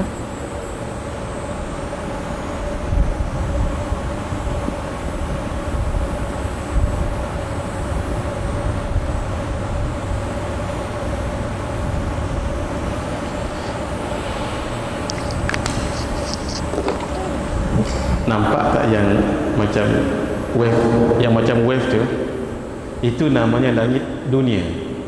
Masjid tu Masjid Khairiyah bawah. Masjid Khairiyah. Langit dunia kan? Kan langit atas tu 7. 1, 2, 3, 4, 5, 6, 7 kan? Itu langit yang ke-7. Yang ke-8 Sidratul Muntaha. Arash. Sudah. Langit pertama tu nak pergi ke langit kedua, jauhnya 500 tahun perjalanan. 2 ketiga 500 tahun perjalanan. Satu. Yang kedua, setiap langit tu tebalnya 500 tahun. Setiap langit. Belum lagi masuk langit kedua tu. Langit pertama tu tebalnya 500 tahun. Allah. Tu bila kita baca nota ni, ya Allah, ya kekuasaan Allah. Silakan. Dengan mata juga kita boleh berjalan dalam gelap dan menunaikan segala hajat dan keperluan hidupnya. Jika mata itu digunakan untuk keperluan-keperluan yang kerana Allah menciptanya, maka terkiralah dia daripada golongan yang taat setia kepada Allah dan mensyukuri nikmatnya. Ya, sebab Allah jadikan mata untuk melihat semua ini supaya kita ingat Allah. Izinkan saya 10.5-nya, maaf ya. Jika mata dibiarkan tidak terkawal dan dia membebaskannya melihat segala yang diharamkan Allah, melihatnya seperti melihat kepada wanita-wanita yang ajnabiyah. Ajnabiyah maksudnya yang tak boleh, yang boleh kahwin, yang bukan mahram, itu maksudnya. Ada dua, satu wanita yang mahram. Mahram maksudnya tak boleh kahwin. Apa dia? Anak, cucu ke bawah, mak, nenek ke atas, mak saudara, adik perempuan, kakak perempuan, kakak, terus. Dan gambar-gambar yang menimbulkan nafsu berahi, maka terkiralah dia daripada golongan yang menderhakai Allah serta terdedah dirinya kepada balak dan siksanya. Bahaya tu. Sekejap lagi kita akan tengok kata pengarang kitab ni, kalau kita tengok benda maksiat, bukan maksiat mata je, kufur nikmat mata je, kufur nikmat matahari, sebab tak mungkin lihat orang dalam gelap. Kufur nikmat hidup, sebab orang mati mana boleh lihat. Gitu, dia berkait-kaitan. Terus cara mensyukuri nikmat mata. Mensyukuri nikmat mata ialah dengan menjaganya daripada melihat apa sahaja yang diharamkan, seperti melihat perempuan selain isterinya sendiri, hamba sahaya dan maharamnya. Dulu orang ada hamba sahaya, sekarang tak adalah hamba sahaya. Maid yang di rumah tu, bibi yang ada di rumah tu bukan hamba sahaya. Saya suka Syekh Nuruddin, beliau kata kalau panggil bibi tu bolehlah dengan paling bagus pembantu rumah, sebab dia membantu menguruskan rumah. Kalau kita tuan-tuan yang dah ada tu mungkin panggil bibi, panggil apa lagi, wallahu alam ya, orang gaji. Kalau bahasa yang lembutnya pembantulah, sebab dia membantu rumah kita. Apa yang kita makan, dia makan. Apa yang kita pakai, dia pakai. Paling kuranglah, maksudnya janganlah kita makan daging, dia makan tulang. Itu teruk sangat. Walaupun taklah sama sangat, tapi janganlah sampai menghinakan. Sebab dia membantu. Dia membantu. Banyak urusan kerja rumah kita dibantu dia. Saya tak tahu sebab saya tak ada pembantu. Jadi tuan-tuan lebih tahulah apa ni yang harus dibuat. Terus melihat orang muda dan melihat aurat lelaki. Baik. Apa dia mahram? Mahram ialah perempuan atau lelaki yang haram dikahwini. Muhrim pula adalah orang yang memakai pakaian ihram. Ni tak ada apa ni sekadar nak betulkan istilah. Kan kita dulu, kitab dululah ditulis muhrim. Yang paling tepat mahram. Salahnya tidak, tapi yang lebih tepat mahram. Terus termasuk melihat orang muda. Ini penting ni. Baik, silakan Syekh. Cuba tengok, walaupun lelaki, tengok lelaki. Termasuklah lelaki, lebih-lebih lagi perempuan. Apa cerita jangan melihat orang muda, termasuk lelaki, lebih-lebih lagi perempuan? Cuba ini huraian dia. Dalam fiqah ada istilah yang disebut dengan amrat, yang merujuk kepada remaja yang sudah baligh, kacak, belum tumbuh janggut, walaupun telah nampak misai dan belum mencapai umur 30 tahun. Jaga tu. Siapa yang ada anak-anak remaja tu ya, kalau boleh biar ada janggut. Ni. Kalau dia dah baligh, mukanya kacak, orang kata jambu kata orang ya. Kemudian tak ada janggut. Tu namanya amrat. Amrat ni dalam hukum dia tak boleh expose dirinya pada orang sangat. Dan kita tak boleh tala tengok dia mengirim mata. Kenapa? Sebab muka dia handsome. Dia macam perempuan pun juga, ayu muka dia. Takut nanti ada timbul the degree of itchiness. Tahu? The degree of itchiness. Ga alif ta'ala. Ataupun mim, maaf ni, terpaksa jugalah kalau tak bila nak tahu kan, mim ya alif nga. Jaga tu. Sebab itu dulu pernah antara ulama yang tegas bab amrat, namanya amratnya lelaki baligh kacak, jambu lah kata orang sekarang ni, dan tak ada janggut. Saya dulu ketika mengajar ni di UIA, student saya pun tanya, Ustaz, amrat ni macam K-pop ke? Saya pun tak pernah dengar. Saya K-pop tu makhluk apa K-pop tu? Jadi mereka pun search dekat Googleize, and here you are. Ustaz, dia pun tunjuk K-pop, Korea pop ni. Saya kata inilah amrah. Memang kan mukanya lelaki, tapi bawah 30-an dan sampai 30-an kan sekitar mereka 20s. 20 hampir. Saya kata yang dikatakan amrat ni lah dia ni.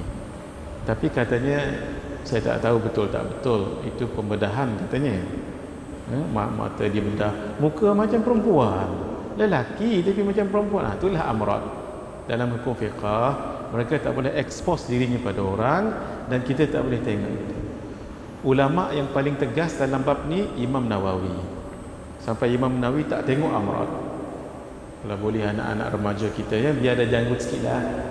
Tak ada janggut pun bubuh pensil dia. Bagi nampak. Saya ni jenis tak ada janggut. Jadi kawan kata bubuh minyak bon. Bubuh minyak bon bukan janggut yang tumbuh, semut yang banyak. Nak buat macam mana? Syekh, ini pun belajar-belajarnya je weh hak ni. Hak ni tangga so ni demes minggu ni. Hak ni moga keturunan kita tak ada janggut. Mula daripada tok weh atas tak ada janggut. Ayah hamba tak ada janggut. Hamba je keluar sikit-sikit. Yang lama juga lah. Ni sipai ni je weh. 44 tahun ni. Nah, jadi Imam Nawawi antara imam yang tegas jangan tengok amrat. Sebab takut tadi itchiness tadi tu. Nah, akhirnya maaf ni maaf ya, ada ulama juga maaf yang Allah hati tak berapa nak elok nak cuba perangkap Imam Nawawi. Tu jaga tu. Dalam hati kita jangan ada SMS. Ingat tu ya.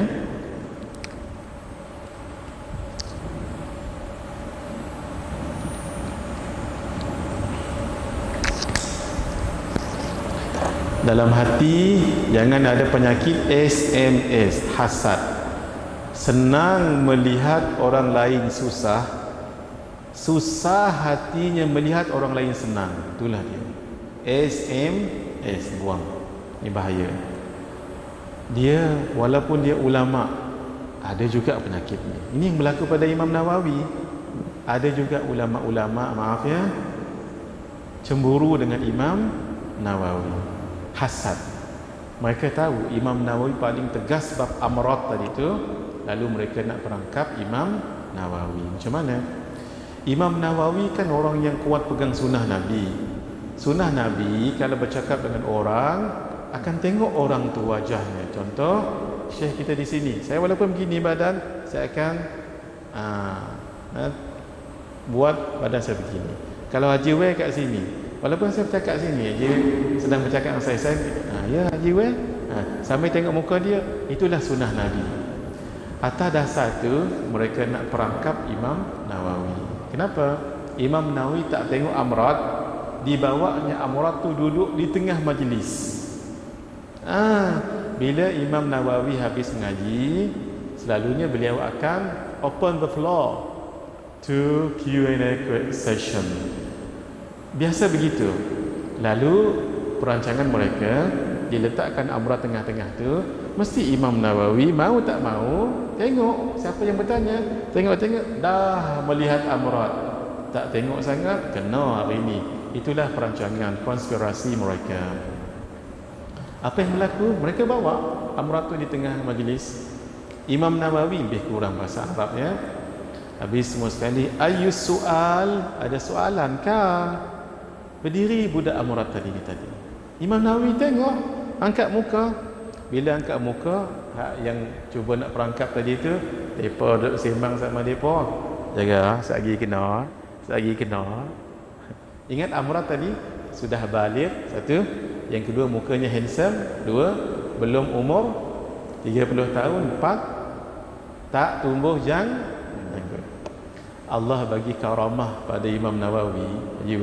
Ketika dongak lagu ni, jalan kan? Buat lagu ni hak sai-sai ni, jaga kena lagi. Tak tengok sangat hari ni kena. Bila Imam Nawawi kata angkat gini, tafaddal. Ketika itu juga budak tu pop tumbuh janggut kat sini. Ini karamah. Bila budak tu tumbuh janggut, jadi amrat tak? Tak dah, sebab amrat dia 4 ada 4 ciri, ada 4 ciri. First, sudah balik lelaki ya. 2, belum umur 30 tahun. Yang ketiga, handsome. Yang keempat, tak ada. Tadi kan tumbuh janggut. Tak apa, tengok tak apa pasal dah ada janggut. Jadi inilah dia seorang alim yang berpangkat wali, dan seorang wali yang sangat alim. Siapa nama tadi? Imam Nawawi. Terus jika setelah umur tersebut dan masih belum tumbuh janggut, dia disebut ajrat. Kalau dia dah umur 30 pun tak ada janggut juga, itu namanya ajrat. Dah berubahlah sikit wajahnya tu, jadi tidaklah handsome sangat. Terus oleh itu Imam baik, melihat aurat lelaki. Mari kita melihat aurat lelaki. Imam Al-Haddad, Imam Habib Abdullah Al-Haddad menyebutkan bahawa orang Habib ni gelaran untuk orang yang disayangi, dan biasanya dulu ya, Habib ni untuk orang yang berketurunan Nabi SAW dan alim, baru dipanggil Habib. Kalau orang itu tak alim, dia tak panggil Habib. Tapi sekarang dah merata dah. Bila sebuah alim, sama ada keturunan Nabi tu orang yang alim, mengajar ilmu agama ataupun tak, tetap juga dipanggil Habib. Kalau di Makkah dulu dipanggil Syarif. Di setengah tempat dipanggil Syed. Kalau Syed itu kahwin dengan mungkin perempuan biasa yang tak ada keturunan begitu, dia masih kekal Syed. Tapi kalau perempuan tu Syarifah, kahwin dengan orang biasa, anak tu tak nama yang lelaki lah, tak panggil, tak guna Syed ataupun Syarifah, dipanggil apa? Wan. Setengah tempat pakai Wan. Tapi ada juga Syarifah kahwin dengan Syarif, ada setengah tempat guna Wan. Wan apa sebagainya. Dia tengok keadaan tempat itu ya. Tuan-tuan, kalau rajin ni, cuba cek kita keturunan kita 4-5 ke atas. Cuba. Kadang-kadang kita juga keturunan Nabi. Tinggal lagi nenek kita yang Syarifah tu, dia kahwin orang kebanyakan dia. Jadi kalau dari segi ilmu nasab tak ada dah, hilang dah. Syarifahnya hilang, Syarifnya hilang. Tapi yang penting nenek kita tadi tu keturunan ada Syarifah tu. Cuba kalau rajin lah, maksudnya naik ke atas sedikit. Muhadir bin Haji Jul bin Haji Kipli bin Haji Persih bin naik ke atas. Kita manalah tahu jumpa, sekadar nak tahu je. Kalau kita tak cari sekarang, nanti ayah dah meninggal, tok wan dah meninggal, dah hilang lah, tak tahu. Walhal paling kurang, rupanya nenek kita dulu Syarifah. Boleh kerana kahwin dengan tok kita tak, gitu. Maaf ya, saya bukan nak cerita bab membezakan darajat, tidak. Tapi menjadi ahli keluarga Nabi adalah suatu kemuliaan. Sebab Nabi sebut kullu nasabin wa nasalin munqati'un illa nasabi wa nasali. Setiap susur galur keluarga tu putus kecuali susur galurku. Kita tutupkan dengan Imam Al-Haddad ya. Silakan. Imam Habib Abdullah Al-Haddad menyebutkan bahawa orang mukmin yang sejati hendaklah memelihara dirinya dengan baik, dengan tidak melihat orang mukmin lain dengan pandangan rendah, hina dan kecil, tidak mengintip aurat dan keaiban orang lain, tidak selalu melihat kepada kelazatan dunia dan merasakan kelesesaannya, supaya nafsu tidak selalu mencari-carinya. Cubalah 3 tu. Kita kat mana sekarang? 1 tu lepas tak? Tidak merendah ataupun menghina orang lain, lepas tak kita? Kalau ada rasa sombong lagi, tak lepas lagi lah tu. Maksudnya belum lagi mukmin yang sejati. 2, mengintip-intip aurat dan keaiban orang lain. Bukanlah maksudnya zahir intip, teropong aurat itu, bukan, tak semestinya. Keaiban orang kalau boleh tutupkan. Contohnya kalau orang tu tidur, maaf ni, leleh hailia, jangan cerita kat orang, jangan ditangkap gambar, kongsi dalam grup, ni siapa? Tutup, supaya Allah tutup keaiban kita. Melihat kelazatan dunia. Dunia ni ya silakan untuk dimanfaatkan, tetapi bukan tujuan kita nak dunia itu. Kalau nak, maafkan saya ni, kalau nak perempuan yang paling cantik dalam dunia ni, bidadari beratus-ratus kali lebih cantik. Gitu. So ni supaya kita mentarbiah diri kita. Kalau nak kaya dekat dunia ni, tanah syurga satu jengkal 1000 kali dunia dan kekayaannya tak boleh beli. Ni satu jengkal. Kalau nak sedapnya makan buah kat dunia ni, mohon maaf saya lah, arak kita sebutnya, sebab arak ni macam ada satu tarikan bagi orang-orang tertentu, na'udzubillah. Kalau nak arak di dunia ni, di akhirat sungai itu arak. Allah kan arak kan, na'udzubillah min dzalik. Di akhirat sungai itu arak, tapi bukan brandy lah, arak yang sedap. Di dunia sekarang ni, janganlah pakai gelas yang bersalut dengan emas, janganlah.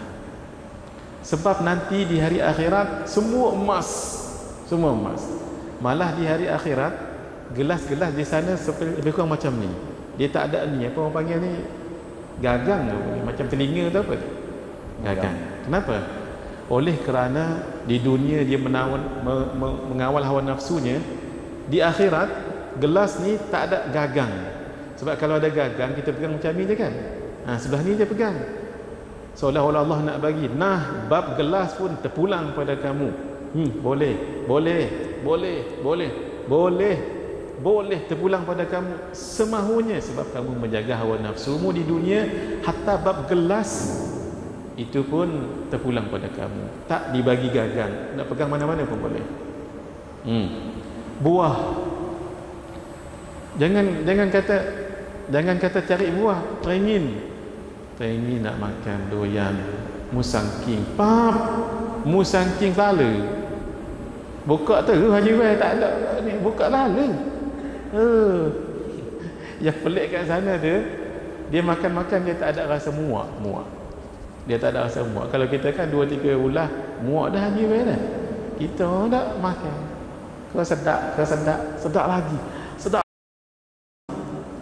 Tahanlah hawa nafsu kita ya, supaya Allah bagi yang tu. Sebab itu orang bersungguh-sungguh buat amal, sebab letih-letih bangun malam semua. Kenapa? Surganya seluas mata memandang. Cuba tuan-tuan pandang begini, ketika saya berdiri ni, kat mana saya boleh pandang? Jauh juga kan? Sekarang cuba saya dongak, saya tengok apa sekarang? Langit ini memang tak ada lah, sebab dia berbumbung. Saya tengok langit kan, jauh tak langit tu? Itulah seluas mata memandang. Bukan seluas dan sejauh mata memandang di dunia ni. Di hari akhirat, tu Allah bagi lebih. Siapa yang mengaji?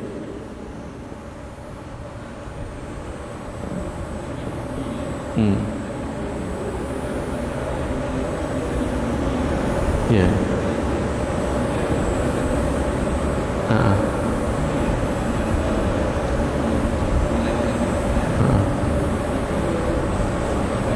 Satu-satu lupa lagi. Yang pertama tadi, matahari, bulan, bintang tu di langit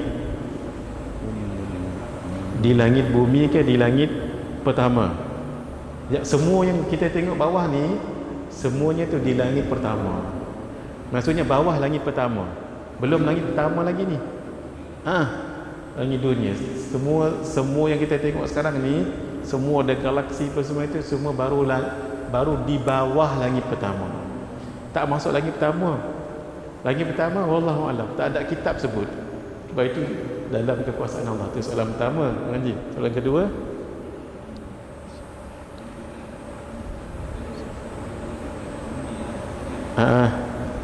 maksudnya yang penting belum lagi di langit pertama. Isra Mi'raj.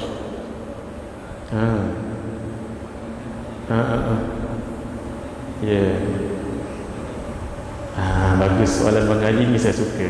Yang ni nanti insya-Allah Bang Haji bulan Rajab nanti kita naik ke atas. kita naik, mudah-mudahan dah boleh naiklah ke atas. Saya akan pasangkan slide yang Isra' dan Mi'raj. Soalan Bang Haji tadi, Isra' dan Mi'raj itu langit yang pertama, langit yang mana?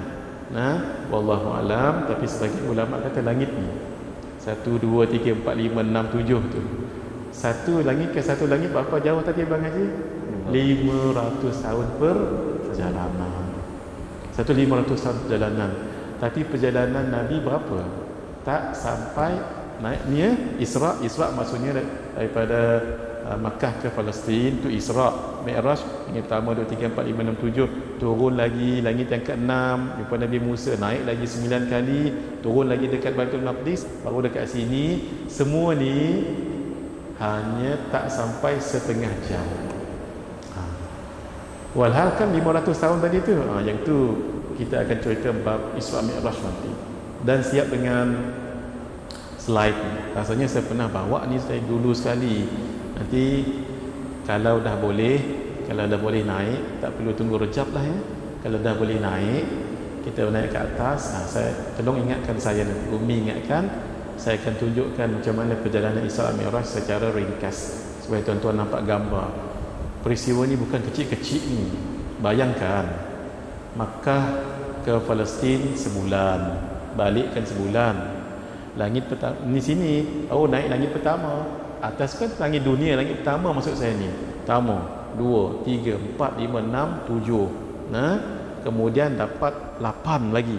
9, 10 baru dapat perintah solat 50 waktu sehari semalam. Terus balik ke bumi ke tak? Pergi langit yang ke 6. Jumpa Nabi Musa, minta kurang lagi. Itu yang 9 kali naik tu. Bayangkan 9 kali naik daripada Arash ke langit yang ke-6, kan melepas lagi ke-7, 500 tahun lagi. Tu kalau fikir dengan logik, illogik. Itu kemahakuasaan Allah. Baik, soalan ketiga tu ni sudah habis. Satu lagi.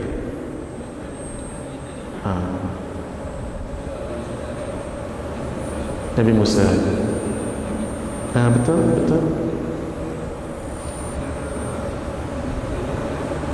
Itulah ya.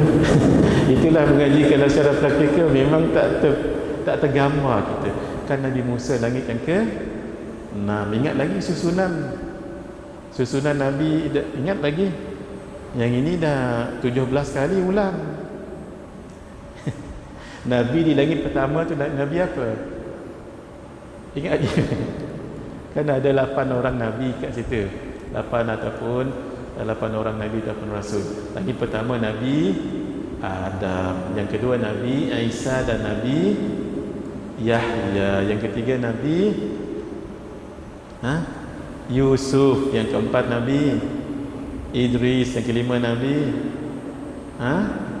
Harun, yang keenam Nabi Musa, yang ketujuh Nabi Ibrahim. Ingat lagi Ayahuma, itulah dia, Alif, Ain, Ya, Alif, Hamim. Memang betul. Macam mengaji tanya, saya pun tak boleh jawab. Itu kemahakuasaan Allah. Bayangkan Nabi dapat perintah solat di Arash. Kemudian turun langit yang ke-6. Arash nak turun langit yang ke-6 melepasi berapa langit? Arash, lautan, mustawa, 7, baru 6. Berapa tu? 3 lapis. Kita dari segi matematik saja ya. 5 lautan 1 ya.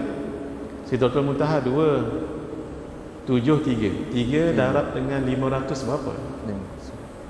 3 darat 500, 1500. 3 darat 5, 15 ya? Berapa? Terpulang ada. Tapi nak turun jumpa Nabi Musa tu ribu ke ratus? 1000 tahun lah ya. Tapi peristiwa tu semuanya hanya 30 minit. Tu. Satu bagus juga. Saya kalau saya cerita Isra' Mi'raj, saya suka dengan pakai slide supaya kita nampak kalkulat. Ya Allah. Memang begitu. Sebab itu Allah banyak-banyak peristiwa dalam Quran Allah tak letak depan tu subhana. Tapi cerita Isra' Mi'raj Allah mulakan dengan subhanalladzi asra بعبده ليلا من المسجد الحرام إلى المسجد الأقصى الذي باركنا حوله لنريه من آياتنا إنه هو السميع البصير. Nanti kita cerita panjang lah, insya-Allah, supaya ada kesinambungan. Elok saja kita dah boleh naik ke atas, saya akan bawa. Kecuali saya boleh ni kalau ada slide kat sini. Tapi yang ni saya tak maulah. Yang ni saya tak mau. Saya pernah guna di satu tempat pakai TV ni, bila saya nak tekan pointer tu dia jadi hilang. Tapi kalau boleh diusahakan, contohlah masjid boleh usahakan minggu depan. Kat mana boleh pancarkan, insya-Allah saya akan tunjukkan yang Abang Haji sebut tadi tu, supaya ada kesinambungan. Nanti saya bincang dengan Umi dululah ya. Kalau Umi kata boleh kita pancarkan kat dinding mana-mana ke? Ada. Oh ni ada ni. Oh gitu. Oh ni. Boleh insya-Allah. Tapi pukul 8.45 terang tak ni Umi?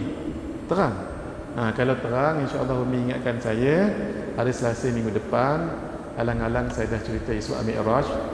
Saya akan bagi gambaran dulu sedikit supaya kita nampak gambaran yang saya sebut tadi tu. Ngaji yang ini tadi. Boleh ya? Kita berhenti dulu, boleh? Kita sambung lagi insya-Allah ya. Hadza wabillahi taufiq wal hidayah. Wassalamualaikum warahmatullahi wabarakatuh. Maaf ya bila saya lebih. Bismillahirrahmanirrahim. Wal 'asri innal insana lafi khusr illa alladhina amanu wa 'amilus shalihat wa tawassaw bil haqqi wa tawassaw bis sabr. Subhanakallahumma wa bihamdika asyhadu an la ilaha illa anta astaghfiruka wa atubu ilaik. Wassalamualaikum warahmatullahi wabarakatuh.